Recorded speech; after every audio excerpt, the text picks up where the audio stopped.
first thing I heard, I want to express myself like, what did you do? Tell me again.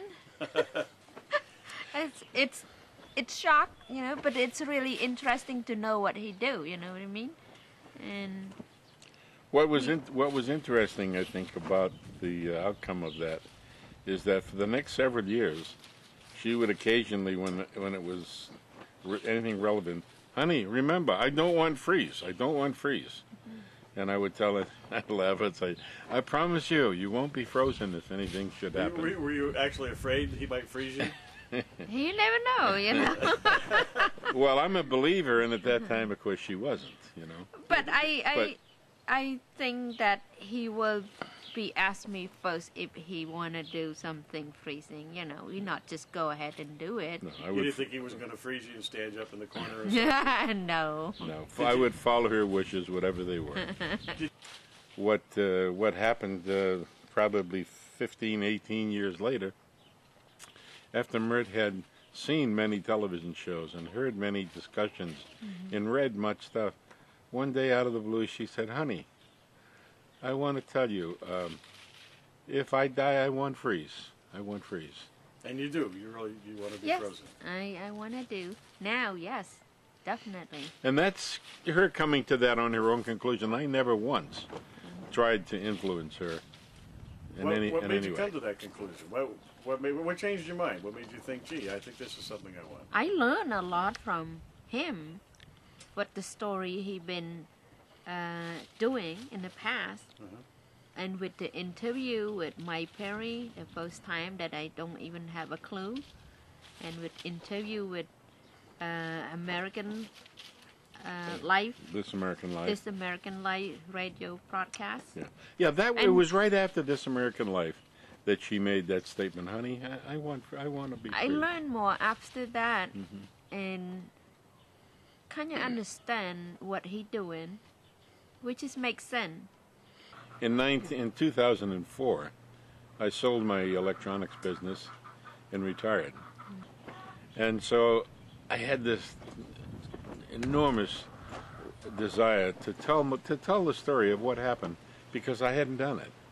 And I really felt, I really realized what damage that did to my reputation and to the misunderstanding of the world. And so I thought I should write a book.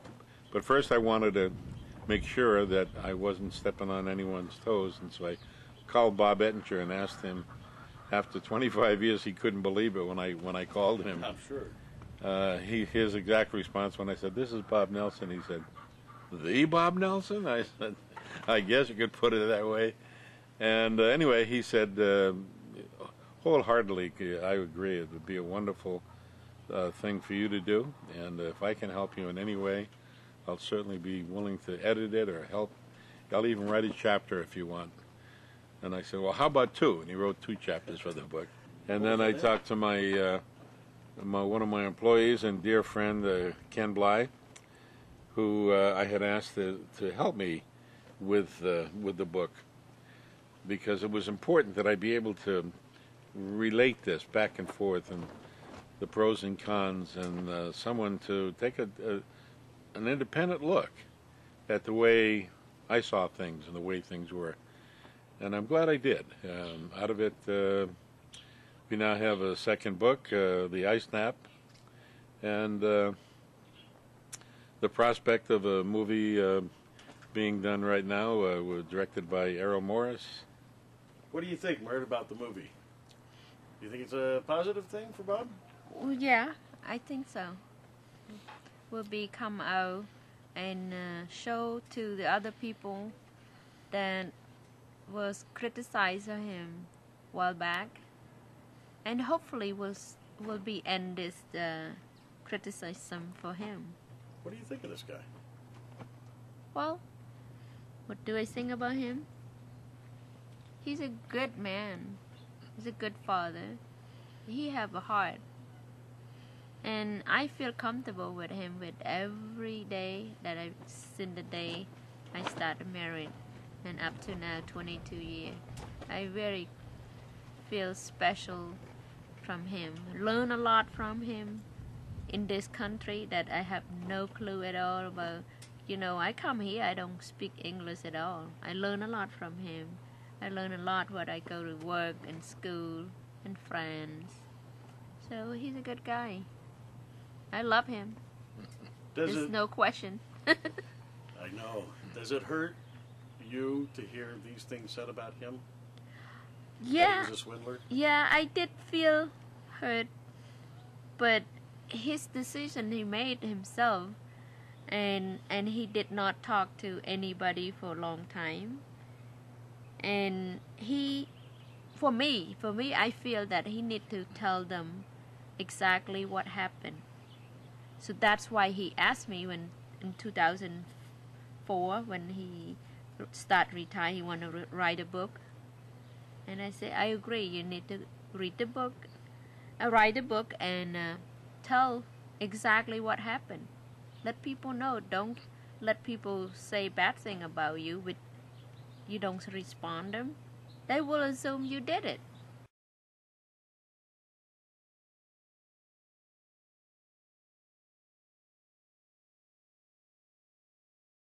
In a sense, you're cheating death with cryonics. You're staving it off. Or if nothing more, you're pausing the process. You're delaying it. You're delaying death. Right. Is that sacrilege? To put off death? Doesn't God decide when you die? Well, creation is a word I prefer to use than God. But if you want to use God to describe creation, that's okay. From my point of view, the point of death is relative to the era that you live in. Wasn't too many years ago people were dying from diabetes. Prior to the greatest discovery of all medicine, penicillin in 1927, people died from stepping on a piece of glass. You know, the point I'm making is that life is a very fragile state, and most people want to experience life for as long as they can. That's the reason we go to doctors and take our medicine, and if need be, go to a hospital. We want life, and the degree that we can live to a great extent is dependent upon the medical technology of the day. And this is what cryonics is all about, suspending life. And the question is it ethical, is it moral to suspend life? And I now know that there's thousands of different living species that go into suspended animation on a regular basis as part of the life sequence. The African lungfish, which is a form of life that goes into suspended animation based on chemical anabiosis, which is the opposite of hibernation. Hibernation is triggered by warmth. By cold. Cool. And chemical anabiosis is triggered by warmth. And the African lungfish burrows down into the mud once every 5 years when the lake that it lives in evaporates, and it builds a cocoon around itself and goes to sleep for years, until the water returns, a more unfavorable environment, comes back to life. That's a gift from creation. There's nothing sacrilegious about that. I see it as something naturally that evolves. Evolution is the method that creation produces and changes life on this planet, and I think throughout the universe. Creation is a gift. We're not out slicking God. These are just things that we learn as we evolve. And the technique that our Creator uses is the process of evolution. And if you doubt it, go back and look at history. You know, there was a point in medical history when we didn't even think it was important to wash our hands before we did surgery. Today is, in the minds of a lot of people, pretty amazing. You talk about cloning. We've already cloned animals. You talk about stem cells. We've already grown organs, kidneys, rat hearts, in the laboratory from a patient's own stem cells. This is the natural order of things in the universe. It's life, it's change, and it's inevitable. It's going to happen and we can't stop it. So rather than being sacrilegious, I think it's a gift from creation. And I think rather than be frightened of technology, we need to embrace it because it is the natural order of life.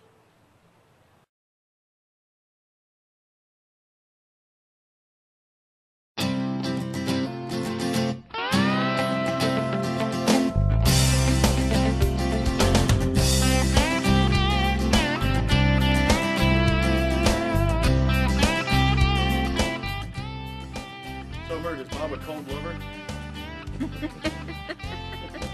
I can't answer that.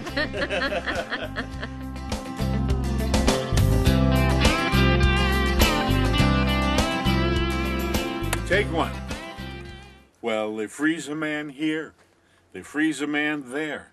First thing you know, they're freezing everywhere. Hesitation. Suspended animation. It's shocking the nation. They call it hibernation. But when it's a fact, they brought the first man back, it's going to be the talk of the town.